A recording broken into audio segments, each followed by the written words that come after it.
आपके आरोह भाग 1 के काव्य खंड से सुमित्रा नंदन पंत जी द्वारा रचित कविता वे आंखें। वे आंखें, किसान की आंखें। कौन से किसान की आंखें? भारत के किसान की आंखें, अर्थात भारतीय किसान की आंखें। सुमित्रा नंदन पंत जी ने अपने काव्य का विषय एक ऐसे व्यक्ति को बनाया जो पूरे भारत के संपूर्ण किसानों की व्यथा को दर्शाता है। भारत का वह किसान जो अन्न उपजाता है परंतु स्वयं ही उस अन्न से वंचित रहता है। जिस मिट्टी पर वह अन्न उपजाता है वह मिट्टी, वह खेत उससे वंचित कर दिए जाते हैं, अर्थात उसके अधिकार से उसको अलग कर दिया जाता है। तो हमें सुमित्रा नंदन पंत जी द्वारा यह रचित पूरी कविता हमने पढ़ी। आज हम बात करेंगे, चर्चा करेंगे आपके पाठ्य पुस्तक में इस पाठ से संबंधित प्रश्नोत्तर पर। तो इस कविता में जो आपके अभ्यास में दिया हुआ जो पहला प्रश्न है कि अंधकार की गुहा सरीखी। अंधकार की गुहा सरीखी उन आंखों से डरता है मन। इससे यह 2 पंक्तियां देकर पहला प्रश्न पूछा जा रहा है कि आमतौर पर हमें किन बातों से डर लगता है? आमतौर पर हमें किन बातों से डर लगता है? आप कभी अपने जीवन में डरे हैं?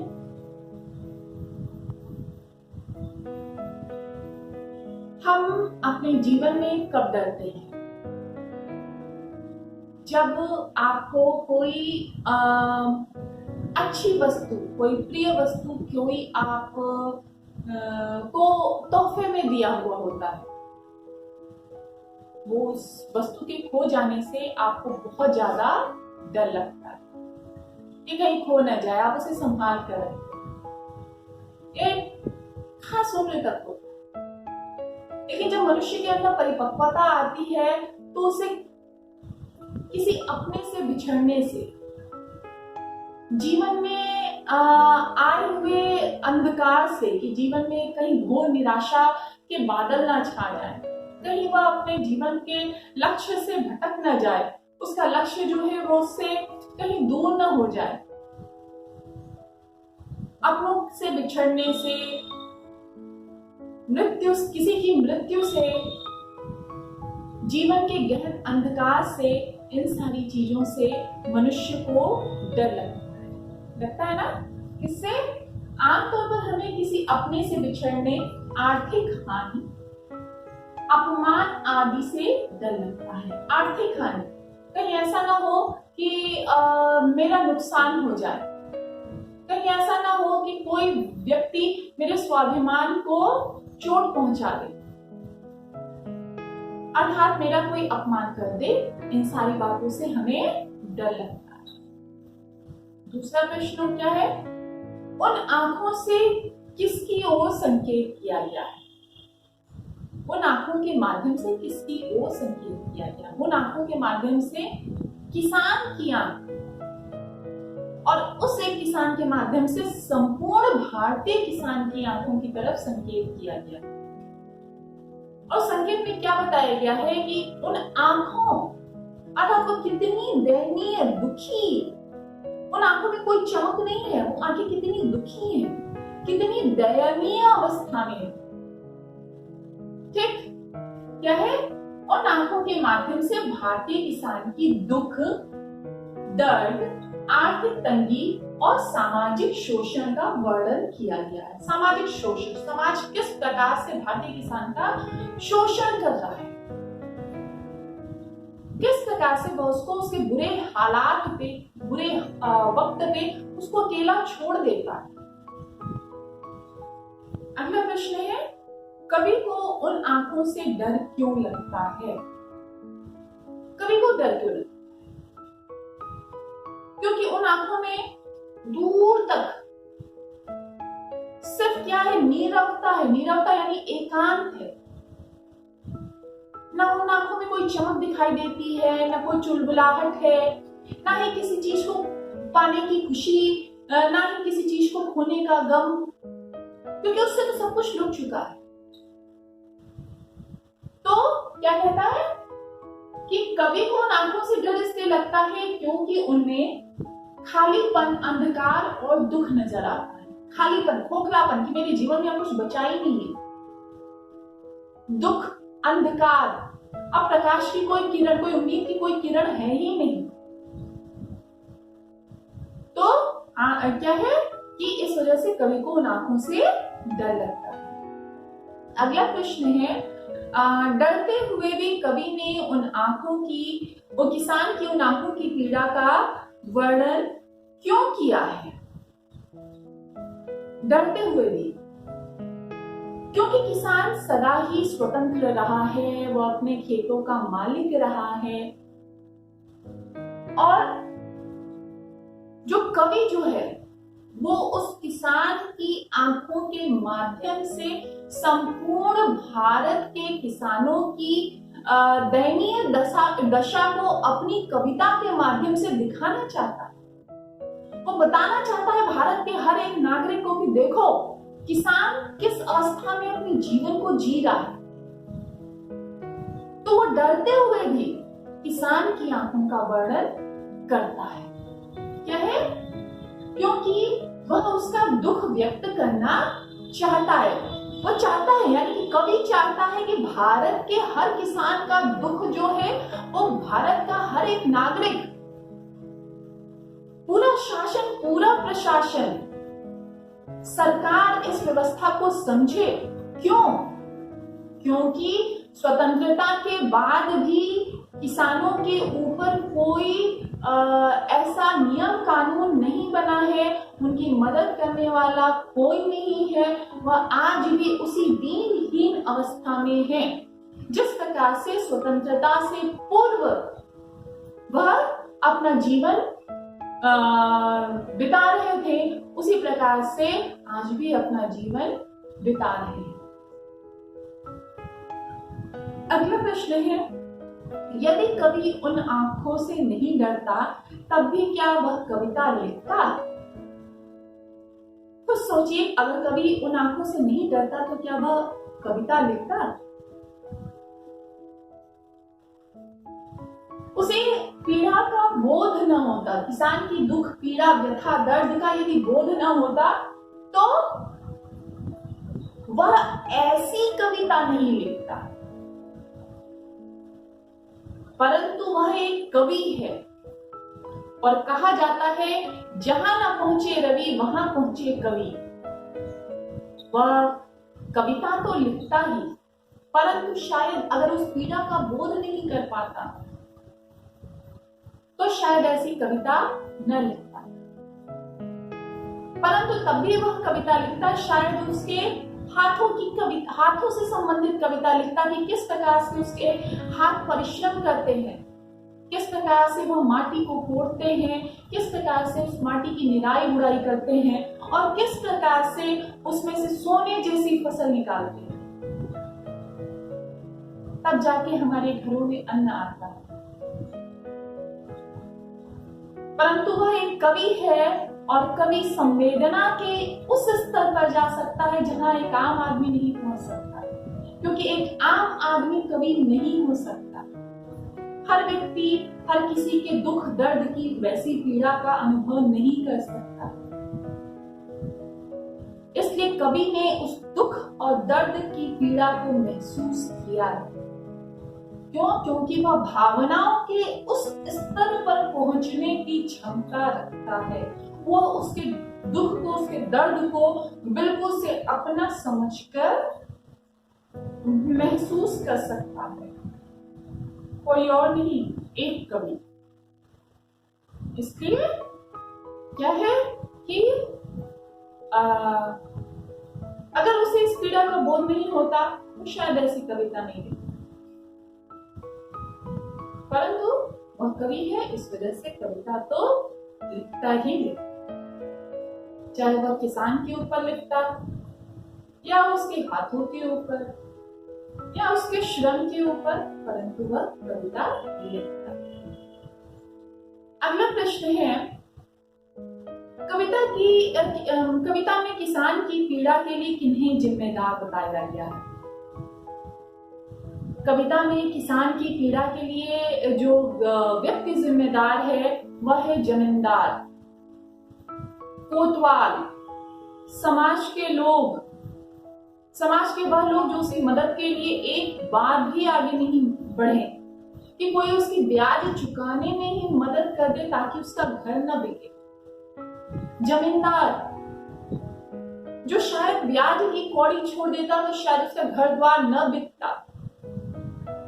ब्याज की कौड़ी, ब्याज तक, मूलधन तो लिया ही है उसने पूरा, ब्याज की एक कौड़ी मतलब ब्याज की छोटी सी रकम भी चुकाने के लिए उसने क्या, किसान के घर द्वार, गाय बैल सब बिकवा दिए, जिसके कारण से किसान को क्या होना पड़ा, सड़क पर आना पड़ा। और उस तंगहाली फटेहाली में उसकी पत्नी क्या होती है, बिना दवा आदि के मृत्यु को प्राप्त हो जाती है। अगला प्रश्न, पिछले सुख की स्मृति आंखों में क्षण भर एक चमक है लाती।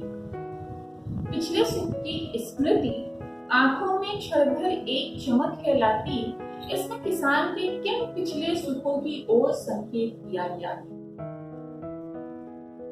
पिछले सुख, जब वह अपने खेतों को देखता था कि यहाँ से वहां तक दूर तक जो मैदान नजर आ रहा है वो मेरा है, मैं उन खेतों का मालिक, उसकी खुशी, उन खेतों में लहराते हुए हरे भरे फसलों को देखने की खुशी कि किस प्रकार से वह उन फसलों की निराई गुड़ाई करके वो एक अन्न के दाने से वो किस प्रकार से पूरे खेत लहरा रहे हैं, उसके खेत में किस प्रकार से सोने जैसी फसल लहरा रही है, उसको देखने की खुशी। उसका अपना जवान बेटा है जो उसके साथ कंधे से कंधा मिलाकर चलता है। एक पिता का बहुत ज्यादा दुख, दर्द, कष्ट उस वक्त समाप्त हो जाता है जब एक पिता को यह एहसास होता है कि उसका बेटा उसका साथ देने के लिए खड़ा है। उसे कुछ हो गया तो उसका बेटा जो है वह एक पिता की भांति उस परिवार का ख्याल रख सकेगा। इस बात की खुशी, उसकी जो जीवन संगिनी है, उसकी जो पत्नी है जो हमेशा उसका साथ देती आई है, उसकी खुशी, उसके घर में जो लक्ष्मी के समान उसकी बहू है उसकी खुशी, एक उसकी नन्ही सी छोटी सी प्यारी सी बिटिया हुई है, इस बात की खुशी। उसके दरवाजे पर दो बैल खड़े हैं जो उस समय किसान की समृद्धि का सूचक थे, इस बात की खुशी। परिवार हष्ट पुष्ट रहे, इस वजह से उसके घर में एक गाय भी थी, अर्थात उसके घर में दूध दही की कमी नहीं थी। यह एक समृद्ध व्यक्ति के पहचान की निशानी है, इस बात की खुशी क्षण भर के लिए उसकी आंखों में एक चमक दी जाती है, परंतु तुरंत ही वह क्या होता है, उसकी आंखें निस्तेज हो जाती हैं, अर्थात धूमिल हो जाती है, उसकी चमक गायब हो जाती है।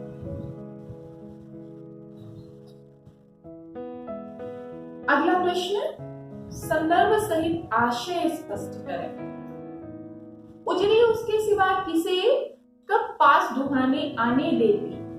इसमें क्या कहता है कवि कि जो उसके पाले हुए जो पशु थे, मतलब जो उसके जो बैल थे, गाय थे, उसे उनसे उसको इतना स्नेह था, तो जानवर को अपने मालिक से अर्थात किसान से, और किसान को अपने जानवरों से, अपने गाय और बैलों से इतना ज्यादा स्नेह था कि वो अपने पास किसी अन्य व्यक्ति को आने ही नहीं देते। यह अपने आप में क्या है कि वह पूरी तरह से अपने जानवरों के साथ भी ममता के साथ जुड़ा हुआ था। अगला प्रश्न है, अगली जो 2 पंक्तियां हैं, घर में विधवा रही पतोहू, घर में विधवा रही पतोहू लक्ष्मी थी यद्यपि पति घात। इसका भावार्थ, इसका आशय बताना है। तो कवि कहता है इसका आशय ये होगा कि घर में सिर्फ उसके परिवार में सिर्फ एक सदस्य, उसकी जो पत्नी की मृत्यु के बाद सिर्फ उसकी पुत्र वधू बच जाती है, जो उसके परिवार की लक्ष्मी थी। वो कहता है लक्ष्मी थी यद्यपि पति घात, जो उसके परिवार की लक्ष्मी थी, परंतु लोगों ने उसको उसके पति को खा जाने वाली बताया, और यद्यपि पति घात, उसको पति को खा जाने वाला बताया। अर्थात समाज की संकुचित सोच को यह 2 जो पंक्तियां हैं वह स्पष्ट करती हैं कि उस विधवा स्त्री को भी समाज ने, लोगों ने, जमींदार ने, कोतवाल ने नहीं छोड़ा, उसके ऊपर भी दोषारोपण किया गया कि वह पति को खाने वाली है, पति को मारने वाली है। अगला प्रश्न, पिछले सुख की स्मृति आंखों में क्षण भर एक चमक है लाती, तुरंत शून्य में गड़बड़ चितवन तीखी नोक सदृश बन जाती। कवि कहता है कि जो पिछले समय की जो सुखद यादें, वह क्षण भर के लिए ही उसकी आंखों में चमक दे पाती हैं, और तुरंत ही वह सुख भरी स्मृतियां उसके आंखों में तीक्ष्ण धार की तरह, तेज धार की तरह चुभने लगती हैं, और वह फिर से वह क्या हो जाता है, फिर से उसकी आंखें निस्तेज हो जाती हैं। बच्चों, यह आपकी कविता के अभ्यास के जो प्रश्न थे उन पर हमने बातचीत की, पर आप ऐसा बिल्कुल नहीं सोचिएगा कि आपके जो परीक्षा में है सिर्फ वही प्रश्न आएंगे जो आपकी पुस्तक में दिए गए। कुछ प्रश्न जो हैं वह क्या होते हैं कि एग्जामिनर जो होता है, परीक्षक, वह अपनी तरफ से भी प्रश्नों को बनाकर दे देता है। जैसे आइए हम बात करते हैं। एक प्रश्न इसमें बनता है, उठता है कविता में कि किसान की स्वाधीनता और स्वाभिमान किस बात पर निर्भर करती है। तो किसान की जो स्वाधीनता है वह उसके खेत, उसके परिवार, उसके बाल बच्चे, उसके जो गाय बैल हैं, इसमें क्या होता है, इसमें उसकी यह दृष्टिगत होता है कि वह स्वाभिमानी है और स्वाधीन है, यानी स्वतंत्र है। वह किसी की गुलामी नहीं कर रहा है, वह अपने खेतों में काम कर रहा है, वह किसी के खेतों का या किसी जमींदार का, किसी का मजदूर नहीं है।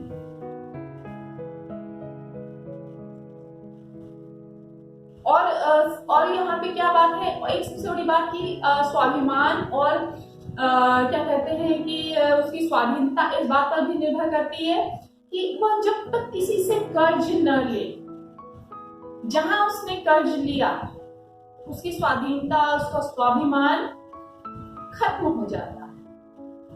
अगला प्रश्न उठता है कि बेदखल का अर्थ स्पष्ट करते हुए यह बताइए कि किसान को उसके खेतों से क्यों बेदखल कर दिया गया। बेदखल का अर्थ होता है अधिकार से वंचित करना। जब किसी व्यक्ति को किसी के उसके अधिकारों से वंचित कर दिया जाए तो वह बेदखल। और क्या कि किसान को उसके खेतों से बेदखल क्यों कर दिया गया था? तो किसान को उस खेतों से बेदखल इसलिए कर दिया गया था क्योंकि उसने क्या किया था, महाजन से कर्ज लिया था और वह उसके ब्याज को नहीं चुका पा रहा था, जिस कारण से ब्याज बढ़ता जा रहा था। और किसान ने अपना सूद वापस लेने के लिए, ब्याज की कौड़ी कौड़ी वापस लेने के लिए उसके घर द्वार तक को बिकवा दिया। अगला प्रश्न क्या है, क्या बनता है कि किसान के जवान लड़के को महाजन के कारकुनों ने क्यों मार डाला? हम अंदाजा लगा सकते हैं कि शायद वह उसके खेतों पर कब्जा करना चाहते थे, उसके पिता को परेशान कर रहे होंगे, जिस कारण से उसने उसका विरोध, किसान के लड़के ने उसका विरोध किया होगा उन महाजन के कारिंदों का, जिस वजह से उसको उसके कारिंदों ने मार डाला। या फिर हो सकता है कोई जाति, कोई दुश्मनी हो। अगला प्रश्न उठता है, इस कविता के माध्यम से महाजनों के चरित्र पर प्रकाश डालिए। महाजनों का चरित्र कैसा होता है, इस कविता से आपको क्या समझ में आता है? महाजन का चरित्र कि किस प्रकार से हम 2 का 4 करके अपना मूलधन पर सूद बढ़ाते जाएं, किस प्रकार से उसका जो ब्याज है वो चक्र वृद्धि की भांति, चक्र वृद्धि ब्याज आपने गणित में मैथ में पढ़ा होगा, वो बढ़ता जाता है, ब्याज पर ब्याज लगता जाता है। और एक आम आदमी ब्याज पर भी जब ब्याज चढ़ता है तो किस प्रकार से परेशान हो जाता है। तो ये महाजनों का फैलाया हुआ दुष्चक्र है। एक आम आदमी जब महाजन जैसे लोगों के हत्थे चढ़ जाता है, उसका सब कुछ बर्बाद हो जाता है। यानी कि एक महाजन किसी व्यक्ति को बर्बाद करने के लिए क्या है, किसी किसान को बर्बाद करने के लिए पूर्णतया जिम्मेदार होता है। क्यों? क्योंकि वह उसके खेतों को, उसके घर द्वार को नीलाम कर किसी भी भांति वह उन्हें या तो अपने अधिकार में लेना चाहता है, खेतों को, घर द्वार को, जानवरों को, और नहीं तो अपने ब्याज की कौड़ी कौड़ी वसूल करना चाहता है। एक प्रश्न और उठता है कि किसान की पत्नी और उसके बच्चे की मृत्यु के लिए आप किसे दोषी मानते हैं? तो किसान की पत्नी की मृत्यु के लिए और उसके किसान की पत्नी और बच्ची की मृत्यु के लिए आप किसको दोषी मानेंगे? मेरे हिसाब से तो महाजन और समाज सबसे बड़ा दोषी। कि किसी को यदि ऋण दिया जाए तो महाजन के अंदर इतनी मानवता समाप्त तो हो गई, उसके अंदर मानवता नाम की चीज नहीं रही कि उसकी बीमार पत्नी हो सकता है पहले से बीमार पड़ी हो, या उसको यह सोचना चाहिए था कि ये किसान कहाँ जाएगा, इसका सब कुछ मैंने छीन लिया, सब कुछ बर्बाद कर दिया। और वह समाज और उसके जो गांव में जो लोग कहते हैं भाई बिरादर, उसके वो लोग जो उसका साथ नहीं दिए, वह उसके उस हालात के लिए अर्थात उसकी पत्नी और बच्ची की मृत्यु के जिम्मेदार है।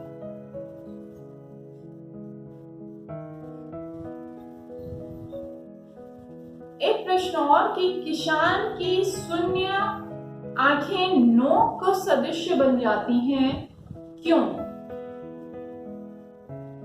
नोक सदृश बन जाती होंगी? क्योंकि उसके मन में अपनी पुरानी यादों को देखकर क्या होया, पुरानी यादें जब आती होंगी तो एक चमक आ जाती है, उसके बाद उसके मन में विद्रोह की भावना उठती होगी, मैं किस प्रकार से महाजन का उसी प्रकार से बुरा करूं, और वो तीक्ष्ण धार की तरह उसको चुभने लगती होगी।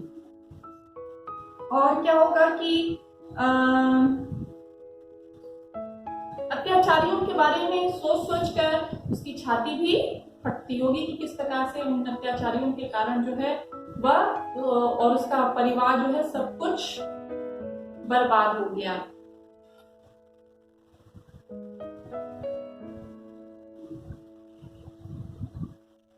एक प्रश्न है कि कवि किसान की आंखों से क्यों डरता है। जैसा कि हमने पहले पढ़ा कि किसान की आंखों से क्यों डरता है, क्योंकि उसमें क्या है कि वह एक किसान का पूरा दुख भरा जीवन, उसकी दारुण स्थिति, उसकी नीरवता, उसकी एकांतता, उसके जीवन का अंधकार, उसका दुख, दैन्य, दारिद्र्य, सब कुछ उसकी आंखों में नजर आता है, जो पूरी तरह से क्या है, निस्तेज बनी हुई है।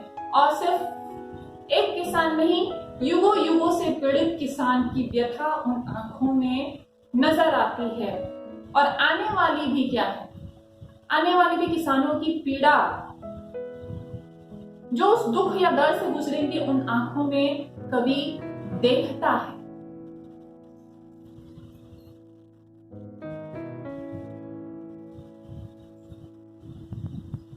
किसान के शोषण संबंधी कौन कौन से दृश्य इस कविता में चित्रित किए गए हैं।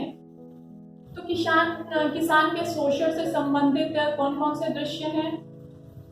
सर्वप्रथम जो है उसकी निस्तेज आंखें नजर आती हैं, जो किसी अंधकार से भरी गुफा के समान लगती हैं। और जो है उसका जो है घर द्वार बिकवा दिया जाता है, उसके खेत खलिहान सब कुछ बेच दिए जाते हैं। उस किसान को उसके ही जमीन, उसके ही खेत, उसके ही घर से बेदखल कर दिया जाता है। और समाज उसकी कहीं पे भी मदद करने नहीं आता। महाजन, कोतवाल सभी उसके शोषण के जिम्मेदार हैं। ये सारे दृश्य जो हैं इस कविता में हमको क्या नजर आ रहे हैं, हमको दिखाई देता है कि किसान किस प्रकार से शोषित होता है। और खासतौर पे वहां पे शोषण सबसे ज्यादा दिखता है जहां पे एक अबला स्त्री अर्थात उसकी जो पुत्रवधू है, वह अपने आप को बचाने के लिए कुएं में डूबकर मर जाती है। अर्थात यह समाज इतना विकृत हो गया है, इतना गंदा हो गया है कि समाज में एक महिला अपना जीवन यापन अकेले नहीं कर पाती, उसको अपनी जीवन को समाप्त करना ही पड़ता है। यह दृश्य जो है सबसे ज्यादा चुभता है। अगला प्रश्न,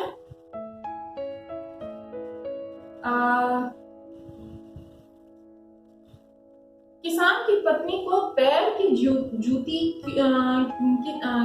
किसान की पत्नी को या उसके पुत्र वधू को, पत्नी को क्या पैर की जूती क्यों कहा गया है। क्योंकि जिस प्रकार से क्या है, पांव की जो जूती होती है वो खराब हो जाती है, तो आप दूसरे जूते ले आते हैं। उसी प्रकार से भारतीय समाज में जब एक व्यक्ति की पत्नी की मृत्यु हो जाती है तो दूसरी पत्नी आ जाती है, परंतु दूसरा यदि वही स्त्री दूसरी शादी करना चाहे तो वह बड़ी मुश्किल होती है। पहली चीज तो स्त्रियां ऐसा चाहती नहीं है, परंतु यहाँ पे क्या है, यहाँ पे स्त्री से संबंधित नहीं, उससे संबंधित बात को कही जा रही है क्या कि उसको पैर की जूती के समान समझा जाता है। या भारत की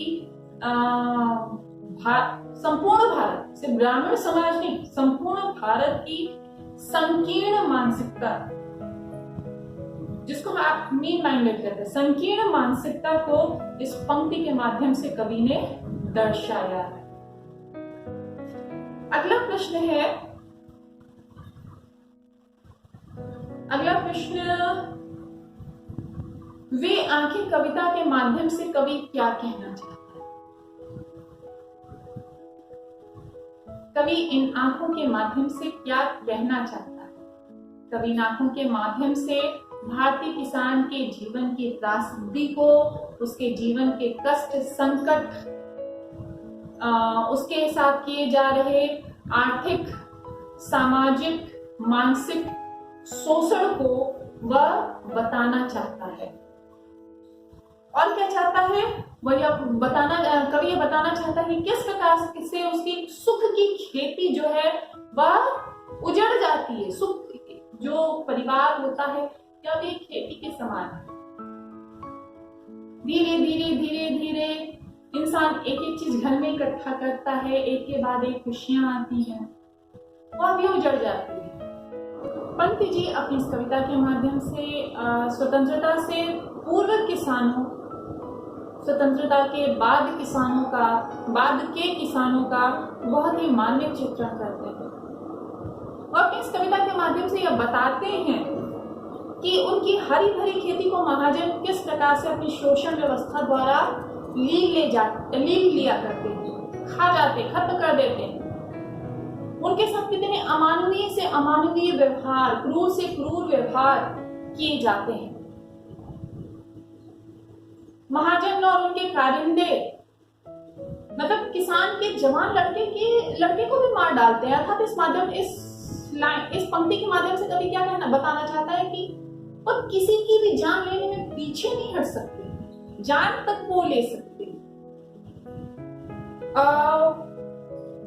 उनके साथ उनको किसान जो महाजन है वो क्या करता है, वो हरे भरे खेतों को देखकर इस प्रकार लालची हो जाता है कि उनको हथियाने के लिए, अच्छी जमीन, अच्छा खेत हथियाने के लिए और किसी भी तरह के षड्यंत्र को करने में पीछे नहीं हटता और एक अच्छे खासे खुशहाल परिवार को वह बर्बाद कर देता है। ये सभी वेदनाएं किसान की आंखों में सदा ही समाई रहती हैं, जो उसके जीवन का जंजाल बनी रहती है। तो बच्चों, इस कविता के माध्यम से कवि सुमित्रानंदन पंत जी ने क्या बताया कि भले ही हम स्वतंत्र भारत में जी रहे हैं, परंतु आज भी दुख दिया है कि यह जो स्वाधीन भारत है, आज का किसान, इस स्वाधीन भारत का किसान आज भी पिछड़ा हुआ है, अपनी दीनहीन अवस्था में है। यह कविता किसान के पारिवारिक और सामाजिक दुखों की परतों को खोलती है।